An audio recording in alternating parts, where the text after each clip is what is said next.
Saya layak dipilih atau tidak? Saya bekerja secara benar atau tidak? Saya memperjuangkan kepentingan masyarakat atau tidak? Silakan masyarakat menilai kan. Ya, kita awasi benar enggak masuk itu barang, benar enggak jalan itu barang, karena kadang-kadang masuk pada saat terapat tapi ternyata implementasinya tidak geser ke daerah lain. Saya mengawasi pemerintah dalam hal ini eksekutif, dan saya minta secara khusus masyarakat awasi anggota DPR ya, bekerja atau tidak.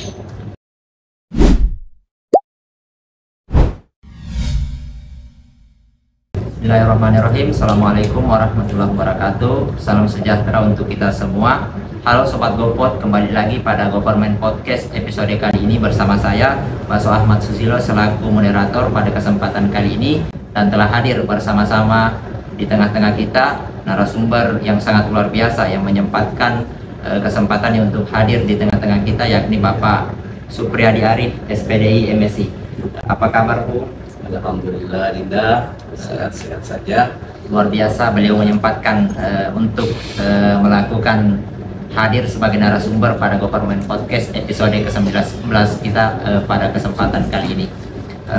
Mungkin sedikit pun bisa disampaikan perjalanan Bapak untuk duduk di kursi legislasi, mulai dari proses pileg untuk bisa sampai sebagai Wakil Ketua DPRD Provinsi Sulawesi Selatan. Baik Dinda, pertama-tama tentu saya mengapresiasi ya lahirnya sebuah gagasan yang muncul dari anak bangsa, seorang aktivis yang melahirkan gagasan untuk menciptakan atau membuat podcast government podcast. Ini sungguh luar biasa digagas oleh aktivis anak-anak mahasiswa. Tentu sebagai orang yang pernah berada pada barisan perjuangan aktivis mahasiswa, saya cukup bangga. Pada detik ini saya mengapresiasi Dinda, ini top dan luar biasa sekali. Nah, itu sekali lagi saya memang selama menjadi anggota DPR, yang mana kalau konteksnya mahasiswa aktivis, hampir tidak pernah ada satupun yang saya tolak. Pasti saya terima. Saya kenal atau tidak saya kenal yang melihat ke handphone saya, asal status mahasiswa, maka pasti saya respon. Kenapa? Karena saya pernah merasakan bagaimana menjadi aktivis, bagaimana menjadi mahasiswa, yang ketika itu kami antri berjam-jam ya, menunggu untuk bertatap muka dengan seorang pejabat. Kita WA, kita telepon, kadang-kadang tidak direspon, sungguh sakit hati rasanya. Ya, hal itu yang kemudian saya tidak akan berlakukan pada adik mahasiswa aktivis. Itu insya Allah selalu saya support segala sesuatu agenda anak-anak mahasiswa. Nah, terkait menjadi anggota DPR, memang ya Adinda pasti rasakan ya, sebagai mahasiswa, sebagai aktivis yang sudah terbiasa mengurusi orang banyak, ya, yang sudah terbiasa membantu orang-orang yang kira-kira punya masalah dan tidak bisa dipecahkan masalah itu. Kadang-kadang mahasiswa hadir dan aktivis hadir untuk menyelesaikan permasalahan itu. Nah, saya menangkap bahwa dengan menjadi anggota DPR, maka ada ruang besar yang bisa kita gunakan untuk membantu orang banyak. Karena ada kebijakan di situ Dinda, yang dimiliki oleh pejabat. Ya, saya hari ini ya alhamdulillah menjadi wakil ketua DPRD Provinsi Sulawesi Selatan. Ada kewenangan, ada kebijakan yang saya miliki, dan kewenangan kebijakan itu saya gunakan sebagai bantu masyarakat Sulawesi Selatan yang membutuhkan bantuan. Kemudian Pak, terkait mengenai menyuarakan aspirasi rakyat, bagaimana tanggapan Bapak terkait mengenai ada 3 fungsi di DPRD sendiri, yakni fungsi pengawasan, fungsi legislasi, serta fungsi penganggaran untuk arah kebijakan di DPRD Sulsel sendiri? Ya, tentu saja sebagai anggota DPR saya akan konsen pada tupoksi saya yang diatur dalam undang-undang ya, yang dijelaskan tadi itu, bahwa fungsi pengawasan, fungsi budgeting, anggaran, dan fungsi undang-undang. Kalau DPR ditetapkan kita provinsi, tentu fungsi kita adalah merumuskan dan melahirkan perda peraturan daerah. Ya alhamdulillah selama ini berjalan dengan baik ya, misalnya dalam hal memperjuangkan aspirasi yang ada hari ini ya di Sulawesi Selatan. Alhamdulillah juga selama saya menjadi anggota DPR, memang banyak persoalan yang terjadi di kalangan masyarakat. Dan saya alhamdulillah, Adinda boleh cek di mana-mana, saya merespon baik ketika ada aspirasi. Hari ini saja ya ada aspirasi dari teman-teman asosiasi Pertasop Sulawesi Selatan yang jumlahnya bukan sedikit, ada 400 Pertasop yang dibangun di Sulawesi Selatan berdasarkan arahan Pertamina. Setelah dibangun 4 tahun berjalan ini, ternyata tidak ada kegiatan yang berjalan, dan kerugian masyarakat itu di sekitar 500 sampai 600 juta satu titik Pertasop.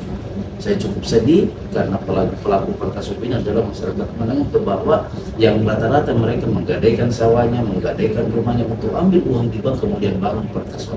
Setelah jadi Pertasopnya ternyata tidak bisa jalan dan sudah 4 tahun lama. Saya sangat sedih, dan hari ini saya memanggil khusus Pertamina akan mempertanyakan. Pertamina harus bertanggung jawab menyelesaikan permasalahan. Inilah langkah-langkah yang sering saya lakukan. Hampir tiap hari, pagi, siang, malam saya menerima tamu, yang mana tamu itu tentu membawa masalah di mana. Ya, karena memang ini tempatnya menampung masalah, Menampung aspirasi. menampung Inilah aspirasi, kewenangan dan tugas kita menyelesaikan itu. Kemudian pertanyaan Pak, bagaimana pendapat Bapak terkait menyuarakan aspirasi masyarakat bagi seorang anggota DPRD sendiri terkait mengenai aspirasi yang mau disampaikan, apakah memang ada arah kebijakan ke depan? Bagaimana tanggapan Bapak melihat itu sendiri? Ya, saya pikir semua aspirasi yang masuk itu wajib kita tanggapi. Ada mekanisme yang harus kita lalui di DPR, ya salah satunya adalah RDP. Ya, rapat dengar pendapat yang melibatkan pihak-pihak terkait. Ya, siapa yang membawa aspirasi kita undang, kemudian yang penentu kebijakannya siapa kita undang, dan kebiasaan kami adalah dalam RDP itu tentu mencari solusi. Ya, solusi yang kemudian kita buat dalam bentuk rekomendasi komisi terkait hasil RDP itu, sehingga kita bisa kontrol. Ya, kita bisa kontrol apakah rekomendasi DPR ini dijalankan dengan baik atau tidak terkait dengan pihak-pihak yang terkait. Itulah fungsi pengawasan. Ya, yang melekat fungsi pengawasan kepada anggota DPR. Apa yang diawasi? Tentu seluruh kebijakan pemerintah Provinsi Sulawesi Selatan atau seluruh stakeholder yang ada di Sulawesi Selatan yang terkait dengan kebijakan yang mengarah kepada masyarakat, maka menjadi kewajiban kita untuk melakukan pengawasan. Ada laporan, ya kita tanggapi dan kita selesaikan. Ya. Kemudian Pak, terkait mengenai pertanyaan selanjutnya, seberapa sering Bapak turun langsung ke masyarakat untuk menyerap aspirasi secara langsung, ya, termasuk khususnya di dapil Bapak sendiri?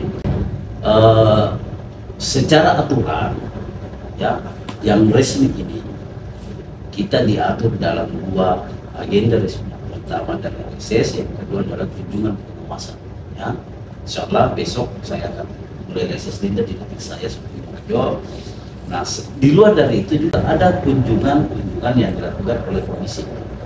Ya, yang ketiga adalah tentu kalau ada aspirasi dari masyarakat yang membutuhkan kita untuk turun langsung, ya, maka kita selalu mengagendakan untuk meng-cross check secara langsung. Ya, saya secara pribadi memang selalu mengagendakan dalam 1 bulan itu sekali sampai 2 kali saya turun ke dapil untuk menyerap aspirasi masyarakat. Saya suka berdiskusi, saya suka bertatap muka, saya suka bertemu dengan masyarakat. Kenapa? Karena ketika kita banyak bertemu, maka tentu kita banyak persoalan-persoalan yang kita temukan di bawah itu dengan cara sering bertatap muka dengan masyarakat. Salah satu contoh misalnya, ya, saya berada di Jakarta melakukan kunjungan DPR, tiba-tiba ada salah satu warga menelpon ke saya dan menyampaikan bahwa Pak, ada irigasi yang menjadi kewenangan Provinsi Sulawesi Selatan, yang di samping irigasi itu, di sebelah irigasi itu ada sawah sekitar 5.100 hektar. Ya, 5.100 hektar yang konon setiap tahun ini selalu gagal panen. Karena di saluran irigasi itu bertumpuk kayu yang mengakibatkan air tidak lancar mengalir, sehingga meluap ke sebelah sawahnya orang terdekat. Ini berlokasi di Kabupaten Wajo. Berlokasi di Kabupaten Wajo, dan balik Jakarta 1 hari saya istirahat di Makassar dan saya langsung turun ke Wajo. Padahal kalau kita mau pikir indah secara politik, suara saya tidak sampai 10 di sana. Kalau saya bicara tentang suara, maka saya tidak hadir di sana. Suara saya tidak sampai 10, tetapi saya tidak bicara itu. Ini soal kebersihan, ini soal tanggung jawab. Memang sudah menjadi tugas saya, tidak lagi berbicara suara saya banyak atau tidak. Tapi persoalan-persoalan yang menjadi tugas pemerintah sebagai anggota DPR saya harus turun. Dan alhamdulillah Setelah saya turun, saya kembali dan saya lakukan RDP, saya panggil dinas, saya buka datanya. Ya, inilah persoalan yang kita hadapi sesungguhnya hari ini, dan saya minta dalam waktu 2 minggu ini dikelirkan. Ya, dalam waktu 2 minggu kurang mendapatkan respon, saya telepon Pak Gubernur. Saya berkomunikasi dengan Pak Gubernur. Setelah berkomunikasi, alhamdulillah besok alat barangnya turun bekerja, dan sekarang alhamdulillah masyarakat sudah menikmati hasil sawahnya. Inilah yang kita lakukan. Belum lagi kita bicara soal infrastruktur jalan. Hampir setiap saat itu saya turun dan saya meminta kepada dinas terkait untuk kalau belum ada anggaran untuk diaspal, paling tidak katakan dulu supaya masyarakat sedikit menikmati itu jalan-jalan. Tapi alhamdulillah ya, mulai tahun ini sudah di dalam pengawasannya. Saya sangat bersyukur ya, Pak Gubernur merespon dengan baik apa yang menjadi harapan-harapan masyarakat Wajo, apa yang menjadi usulan-usulan kami. Alhamdulillah mulai tahun ini sampai tahun 2027 seluruh jalan-jalan ruas provinsi yang ada di Kabupaten Wajo akan dikerjakan dengan aspal. Berarti ini penganggarannya tahun depan atau skala multi-years? Ya, sekarang sudah di dalam perencanaan. Begitu. Kemudian Pak, banyak masyarakat sendiri itu sering menganggap bahwa pada saat kampanye aspirasi anggota DPR itu hanya didengar saat kampanye. Bagaimana tanggapan Bapak secara pribadi melihat kondisi seperti itu? Ya, saya pada saat pileg hampir setiap saat menemukan bahasa itu. Sudahlah Pak, ya caleg itu biasanya baik pada saat mau dipilih. Ya, begitu terpilih, ya kadang-kadang ya, dia tidak pernah muncul lagi, ditelepon tidak aktif lagi nomornya, untuk bertemu saja susah. Ya itu kan persepsi masyarakat ya, tapi yang ada pada diri saya dan itu bisa di cross check di dapil saya ya, justru kadang-kadang masyarakat yang merupakan saya turun menyapa dengan mereka. Dan satu hal, pada saat pileg saya mengeluarkan statement yang menurut orang gila ya, menurut orang gila statement saya itu, karena saya katakan dalam jangka 3 tahun saya tidak mampu berbuat terhadap masyarakat Wajo dan Sope, saya mundur menjadi gubernur. Luar biasa. Statement itu saya keluar, dan silahkan menilai apa yang saya lakukan. Kemudian Pak, seberapa besar pengaruh aspirasi masyarakat dalam proses pengambilan keputusan dan kebijakan di DPRD sendiri? Semua kebijakan yang saya perjuangkan itu berdasarkan aspirasi. Apa yang menjadi aspirasinya masyarakat, maka itulah saya teruskan untuk menjadi sebuah kebijakan. Tapi hal-hal yang dimaksud aspirasi masyarakat ini bukan semata-mata hanya untuk kepentingan pribadi sendiri. Oh bukan, kepentingan umum.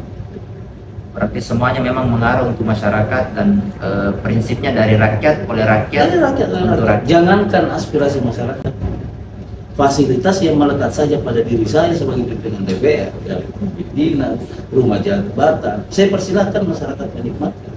Hari ini berkumpul asosiasi Pertasop di Rujak itu, saya tinggalkan mereka bermalam dari Lubuk Timur, dari Jeneponto, dari Bulukumba, dari Wajo, dari Sope.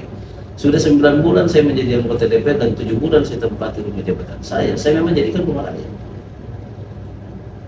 Sopir-sopir dari Wajo yang tiba tengah malam di Makassar belum dapat penumpang, ya besok pagi baru ada penumpangnya, langsung ke Rujak bermalam. Berarti rumah untuk rumah rakyat. Rumah rakyat memang. Saya umumkan memang secara terbuka, saya umumkan kepada masyarakat Wajo dan Sope dan Sulawesi Selatan, ya termasuk kita ini ya. Kalau ada keluarga ke Makassar bingung bermalam di mana, daripada ke hotel bayar 600-500, udahlah ke Rujak saya aja, saya siapkan. Ya ada 8 kamar yang kita siapkan sekarang di sana, dan saya peruntukkan untuk masyarakat Sulawesi Selatan. Ya, khususnya kampung saya, kampung Wajo dan Sope, ya. Jadi ada mahasiswa kalau mau wisuda tidak ada tempat, datang ke Rujak saya. Tidak lagi perlu dipikirkan makan paginya, makan siangnya, makan malamnya, semua kita siapkan. Ya, karena memang ya, apa yang melekat di badan saya sebagai pimpinan DPR, saya memang punya niat. Berarti semua harus dirasakan masyarakat. Semua fasilitas dipergunakan untuk masyarakat itu sendiri. Saya gunakan. Kemudian Pak, bagaimana kendala terbesar Bapak yang hadapi dalam menyuarakan dan memperjuangkan aspirasi masyarakat itu? Apa kendala besarnya? Khusus tahun ini, ya, karena ini saya juga baru masuk di DPR dan diperhadapkan situasi yang ya sama-sama kita tahu bahwa terjadi efisiensi anggaran.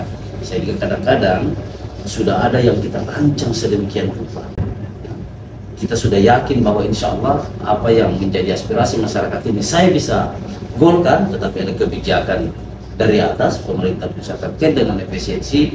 Kadang-kadang apa yang menjadi aspirasi itu sedikit mundur, tapi saya yakin bahwa ini tetap akan kita jalankan. Tapi untuk saat ini, tahun ini memang ada kondisi yang hampir seluruh wilayah mengalami yang terjadi efisiensi anggaran yang dulu sudah kita programkan tiba-tiba dihapus program dipangkas karena ada kepentingan yang lebih besar yang akan dijalankan oleh pemerintah pusat. Dan tentu sebagai pemerintah daerah itu sudah penting. Berarti kendala terbesar yang kita hadapi sebagai anggota dewan sendiri itu adalah terkait mengenai efisiensi. Oh iya, pasti. Saya pribadi saja terkait dengan perjalanan dinas kita saja dipangkas 50%. Dipangkas 50%. Iya. Kemudian Pak, bagaimana DPRD provinsi sendiri menyeimbangkan antara tekanan politik, kepentingan eksekutif, dan suara masyarakat saat menyusun anggaran serta aspirasi masyarakat itu sendiri? Kiblatnya adalah masyarakat. Oh, Kiblatnya adalah masyarakat. Tidak ada tekanan politik. Ya. Kita fokus pada bicara tentang apa yang akan kita perjuangkan terhadap kepentingan masyarakat. Dan saya yakin pihak eksekutif akan menyusun juga program pasti untuk kepentingan masyarakat, dan itu kita kawal. Ya, dan itu kita kawal karena dalam proses penganggaran salah satu fungsi anggota DPR adalah fungsi budgeting. Pagu indikatif memang ditentukan oleh pihak eksekutif. Ketika bicara dengan item-item kegiatan, maka menjadi kewenangan DPR. Kita sama-sama menentukan itu. Setelah itu kita awasi. Ya, jadi saya tidak sepakat kalau ada tekanan-tekanan politik, ya, yang saya ingin katakan bahwa kiblatnya ada pada masyarakat. Istilahnya di sini ada check and balance antara DPRD dan pasti eksekutif. Kalau ada kebijakan pemerintah atau eksekutif yang tidak berpihak kepada kepentingan masyarakat, kita hadir. Kita hadir untuk mencegah itu jangan sampai terjadi. Karena yang kita kelola anggaran pemerintah ini adalah anggarannya masyarakat. Bagaimana masyarakat ini kita perjuangkan aspirasi? Pasti. Makanya DPR punya tugas yang namanya melakukan kunjungan reses, menyerap aspirasi. Apa sih masalahmu dibawa, sampaikan kepada kami, supaya ketika kami rapat dengan dinas, ketika kami rapat dengan gubernur, disitulah ruangnya catatan-catatan yang kita temukan di bawah ini kita dorong untuk menjadi program pihak eksekutif. Setelah itu masuk tugas kita kembali mengawasi. Ya, kita awasi benar enggak masuk itu barang, benar enggak jalan itu barang, karena kadang-kadang masuk pada saat rapat tapi ternyata implementasinya tidak geser ke daerah lain, ya, dialihkan ke program lain, itu pelanggaran dan tugas kita mengawasi. Itulah fungsi DPR. Kemudian seberapa besar proses penanganan aspirasi di ruang digital? Apakah masyarakat tahu sampai mana aspirasinya diproses? Secara terbuka kan sekarang ada LPSE, ya, dan itu dimunculkan semua. Ya, sebelum dilelang itu dimuncul semua, sebelum dikerjakan kan muncul semua item kegiatan di situ.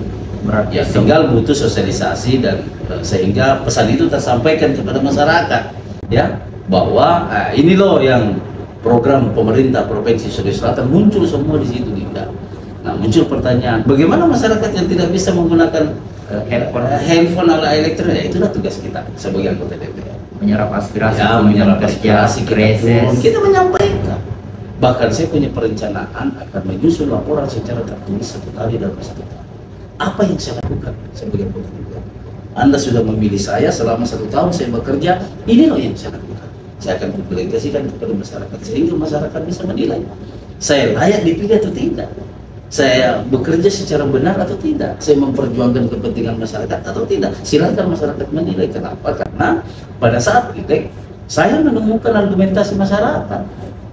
Dia katakan, saya juga bingung Pak, apa sih sebenarnya itu tugasnya anggota DPR?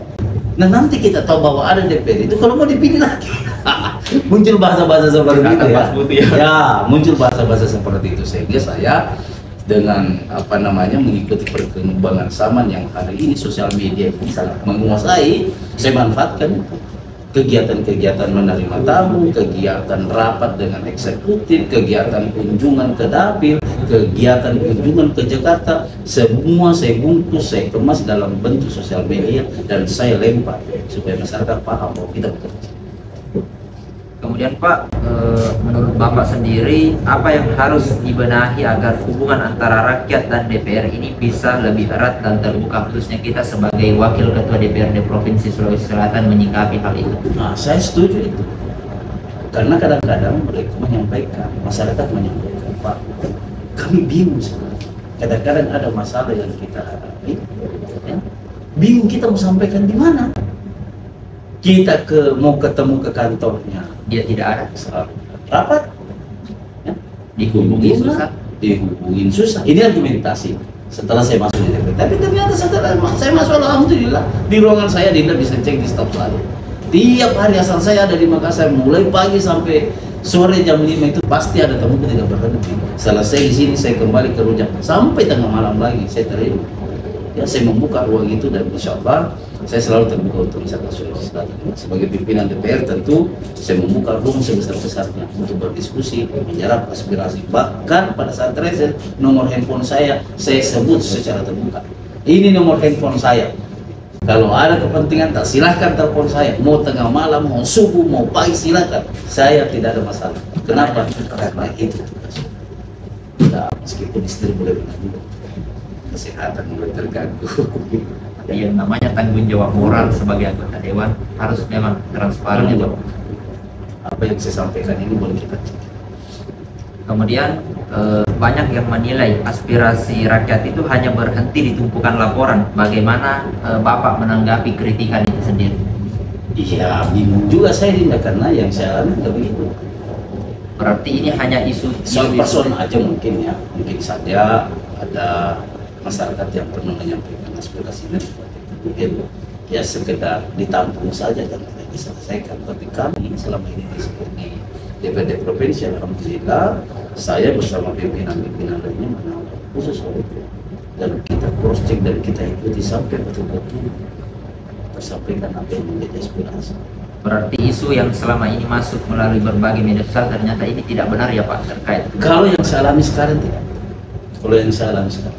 Kalau ada yang mengatakan tidak ditanggapi, tolong tunjukkan saya.